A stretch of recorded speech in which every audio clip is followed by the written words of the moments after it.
Bienvenidos! Welcome to the Learn Spanish Con Salsa podcast, the show for Spanish learners that love music, travel, and culture.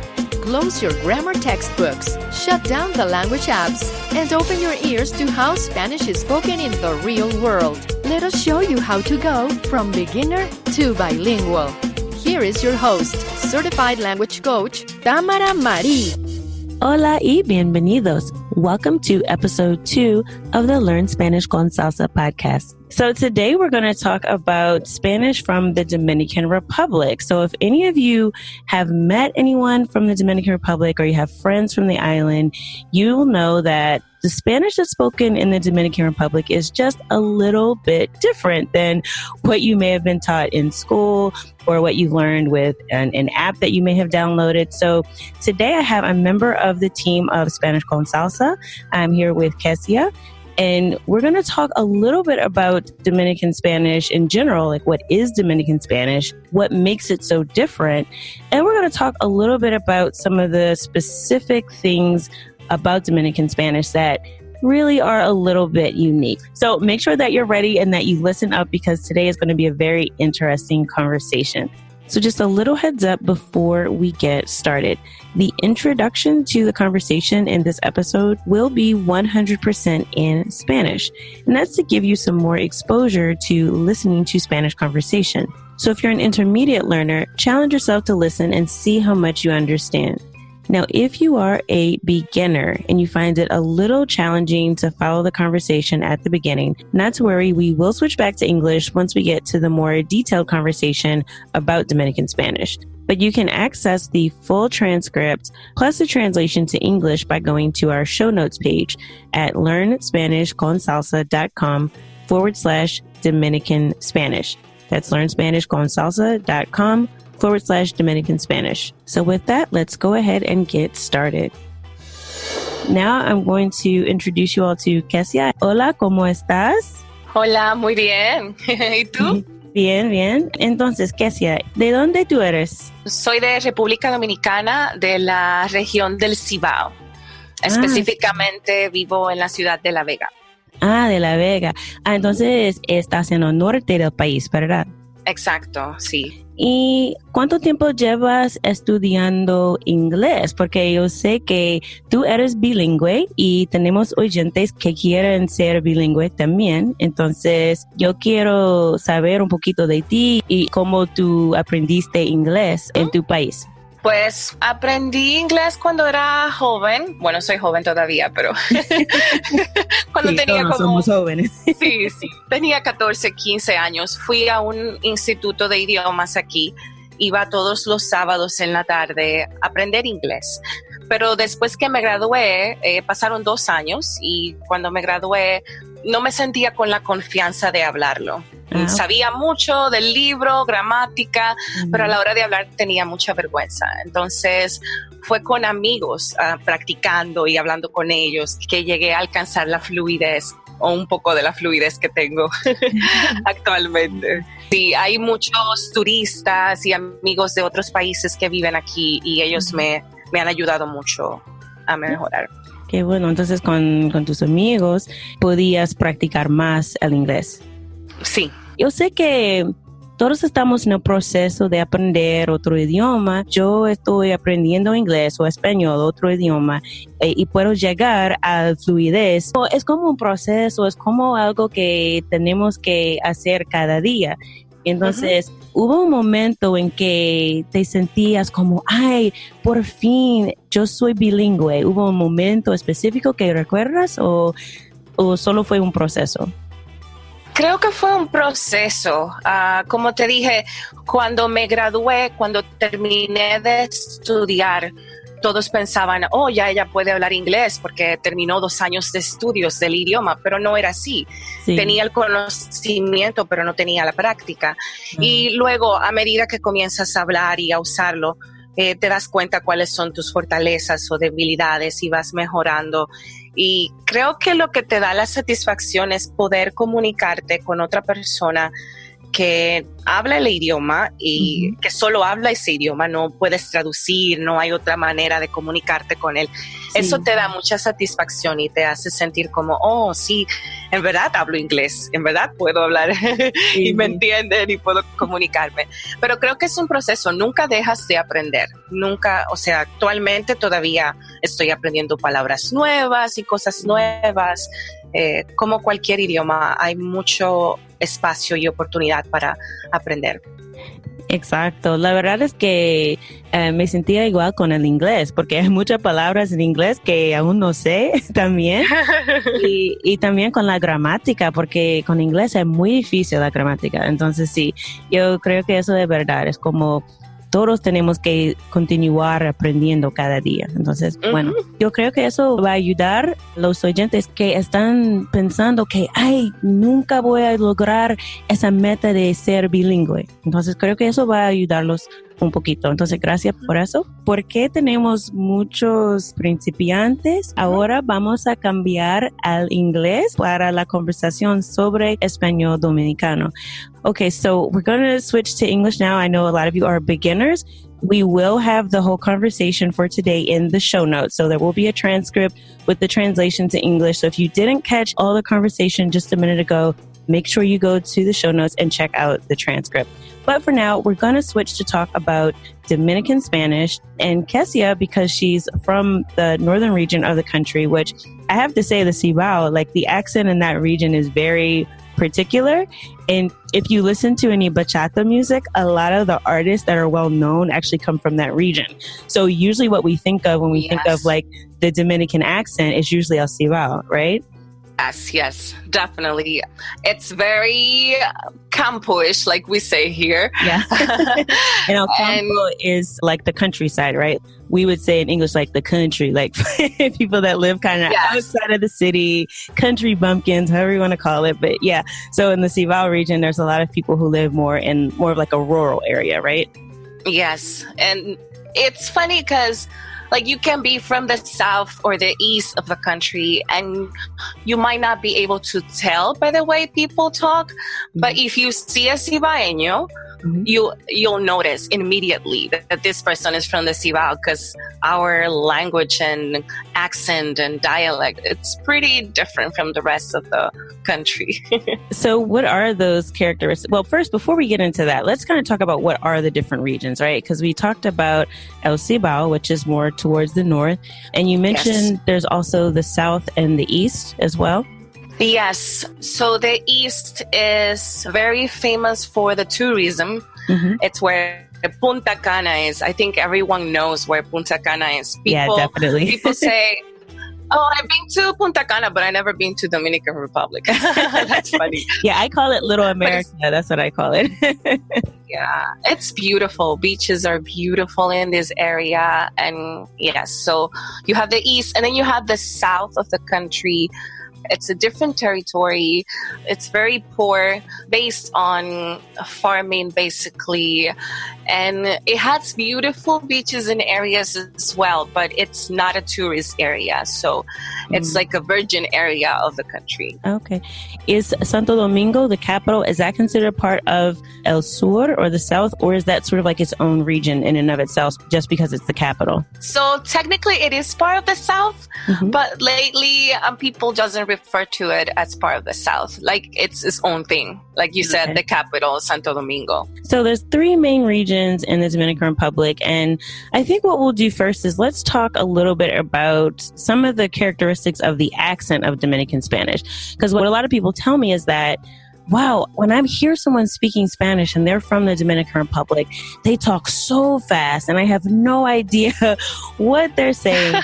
So let's kind of break down a little bit about why that is exactly. And then we'll kind of get into the differences in the different regions, because there's also accents that are different within the country, not just this sort of one generic Dominican accent. Like you said, people from El Cibao have a very unique sound as well. So, but let's first talk about what are those characteristics of just Dominican Spanish in general that all Dominicans sort of share. Yes, we do speak very fast. And I didn't notice this until somebody else bring it up to me. Like, Kesia, slow down. But then I notice my family and everyone else does. It's like we're singing, It's like we're going through merengue típico, but it's just a conversation. And we also speak very loud. Mm-hmm. We're normally loud. It's like if we're trying to yell for no reasons. I guess it's because it's an island and people used to work in the farms and communication is difficult here. So you're just used to it. And that's what you learn at home. And, your abuela, your grandma's yelling to you and that's what you learn. And but we're loud and fast. And it's funny. I think it's probably because being from the U.S., I grew up Black in the U.S., which to me is sort of its own subculture. And I never really noticed that about Dominican Spanish because I think we're the same way here. Like we're the ones in the restaurant and everyone's like, okay, they need to stay on the table in the back because they're the loud ones. Right? So I never noticed that particular point until I started to learn more because I'm like, oh, for me, that's normal. Right. But some of the things I did notice when I started listening to more bachata and even some salsa too, because I think this is sort of characteristic of the whole Caribbean. But I did notice like this tendency to drop the letter D when it's in between two vowels. So like hearing like the word cansado, it would kind of sound like cansao. Mm-hmm. Right? So it always sounds like someone's going, ow, like I hurt my toe, like ow. But that's just kind of how it goes. So can you kind of explain that? Is that something that's typical of everyone in the Dominican Republic? Yes, it is. That's something that everyone does. It doesn't matter the region that you come from. We drop the letter D. So like if you want to say mad, the word for mad in Spanish is enojado, but we would say enojado. It's just a way of saying things faster, I guess. But in some cases, you also have like the feminine form of the word, right? So it's not just cansado. You can also have, if I'm a female, I wouldn't say cansado. I would say cansada. So would that also, would the D also drop out of that type of word? Like if I said estoy cansada? We will say estoy cansa. Cansa. Yeah, it depends if so let's say the last two syllables are the same vowels, then you would drop the last vowel as well. Okay. So it just sounds like that but one. But it doesn't matter if it's masculine or feminine. Yes, we drop the letter D. And I guess that would be confusing, right? If I'm hearing that and I've never heard it before, especially with some connected speech, like not just hearing the word in isolation, it could be a little difficult to pick up on that. And I think that's one of the reasons why people perceive that Dominicans speak faster, because honestly, I think Spaniards also speak pretty fast. I went to Panama and they also speak pretty fast. I think a lot of people speak fast, like almost like it's a competition, like we speak the fastest Spanish, right? But I think that when you add that with dropping off these letters that, and the words get shorter, that a lot of it is the shortening of the words that people don't know is happening. So they perceive it as being faster than it may really be because these words are just, there's syllables missing, right? There's entire letters missing. So I think once I got the hang of that, it made a lot more sense to me, at least listening to people from the DR, because I say, oh, okay, they're going to say cansado. So and I even start talking like that sometimes to the point that I've actually had people tell me or ask me, like, am I from the Dominican Republic? And I'm like, well, obviously not, right? Obviously I'm a gringa. But I think it's just because I picked up some of these habits because I listen to so much of the music that, I tend to maybe do some of these things as well. Okay, so the E is the enemy. All right. What is another characteristic of Dominican Spanish that's true for the whole country? We also omit the letter S. So, for example, the letter D normally disappears when it's in the middle of the word, like cansado, right? But then the letter S can disappear. It doesn't matter where it is, if it's in the middle of the word or at the end of the word. Okay. So you have words like esta, and it could be eta. Like for saying esta muchacha, like this girl, will be eta muchacha. Or even the verb es, como ella es, she is, you will say ella es, and you would just use the letter e. Wow, okay. Or saying tienes, then you will say tiene, So, the letter S disappear in most of the words. And it's really interesting, too, because just from a grammar perspective, if you're hearing that and you hear tiene, you might be thinking, but tiene is for usted, or tiene is for él or ella. But you might think it's like a grammatical error, like, oh, they're not saying it right. They're not supposed to be saying tú tienes, it's tú tienes. But it's just the accent. You know, it's literally just the accent. It's not necessarily grammatically incorrect, but you won't notice that. So just don't get confused by hearing that. It's not a change in the conjugation. It's just the accent. The S's kind of disappear. That does not apply to the S at the beginning of words, because that would be really confusing, right? Like, so I can't say. No. Not at the beginning. Yeah, you're right. Yeah, that would be really weird. Like if I tried to say yo sé and I say yo no. That would make no sense. Okay, so just if it's in the middle or at the end, then it can just... The middle of the end of the word. And you know, something else I noticed about just Dominican Spanish in general is some of the informality of it. I found that, you know, in classes and in apps and things, we learn like this very formal, hola, ¿cómo está usted? Yo estoy bien, gracias. ¿Y usted? But like nobody ever talks like that, right? It sounds like a robot. No. And I know one thing when I think the first time I went to DR, and I was really surprised like how things sounded. Like I'm expecting people to say, ¿cómo estás tú? But I hear it like in a different order. It's like sometimes the tú can be put before the está. Is that like something that's like uniquely Dominican, or is that just for emphasis? Like what's that about? I think it's something more Dominican, yes. We will switch the order of the words. So I will say something like, hey, ¿cómo tú estás? You know, it's like the person comes first. It's something very Dominican. Yeah, and even that ¿cómo tú estás is, you know, ¿cómo tú estás? Right? But we just talked about the S going away, right? Oh, yeah. So it would sound like ¿cómo tú estás? ¿Cómo tú estás? Right? But it's really ¿cómo estás tú? Right? Mm-hmm. So it can sound a little abrupt too if you're not used to that. You might be thinking, why is this person talking to me so aggressively? Or like, what are they even saying? But yeah, it's just like a normal greeting. But I think, like I said, when you combine the D disappearing, the S disappearing, kind of speaking loudly, it all comes together to sound super fast if you're not familiar with these sort of aspects of Dominican Spanish. So it's really interesting to kind of delve into this. With that, we're going to wrap up our conversation for this episode. Thank you so much, Kesia, for your time. This has been really insightful, and I'm hoping that anyone that's listening is really able to learn a little bit more about Dominican Spanish and why it sounds different. And hopefully it's not so much of a mystery anymore. And the next time you hear someone from the Dominican Republic, you can listen for some of these things and you'll be able to really pick up on the Dominican accent. So hopefully this has been helpful for everyone. And again, I want to thank you, Kesia, for your time. It was a pleasure. I enjoyed it. This is not the last we'll hear from her. We're going to talk a little bit more in upcoming episodes, more about Dominican Spanish, where we get more into some of the vocabulary that she mentioned about, you know, there are a lot of words that are uniquely Dominican. And not just words, but also some phrases and expressions that you'll only hear in the Dominican Republic. So in future episodes, we'll get a little bit deeper into that so that you can understand some of the vocabulary from the DR as well. And don't forget to check out the show notes at learnspanishconsalsa.com/Dominican Spanish, and you'll get a full transcript of this episode. Now, you might have noticed that towards the beginning of the conversation, we talked about the different regions in the Dominican Republic. We talked about El Cibao in the north.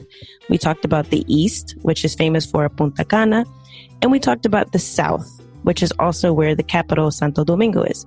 Now, each one of those regions has its own unique accent, and they can actually sound quite different.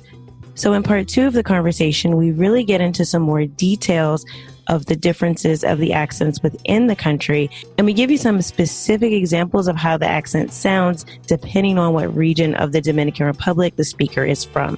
So if you want to hear part 2 of the conversation, go to DominicanSpanish101.com/free trial. That's DominicanSpanish101.com/free trial. And I'll also link that in the show notes.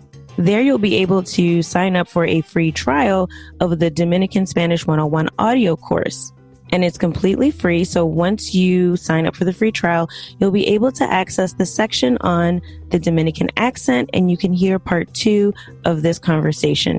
And it really is quite interesting. You might be surprised at how different Dominicans sound depending on what part of the country they are from. So definitely check that out at DominicanSpanish101.com/free trial, and you can hear part 2 of today's conversation.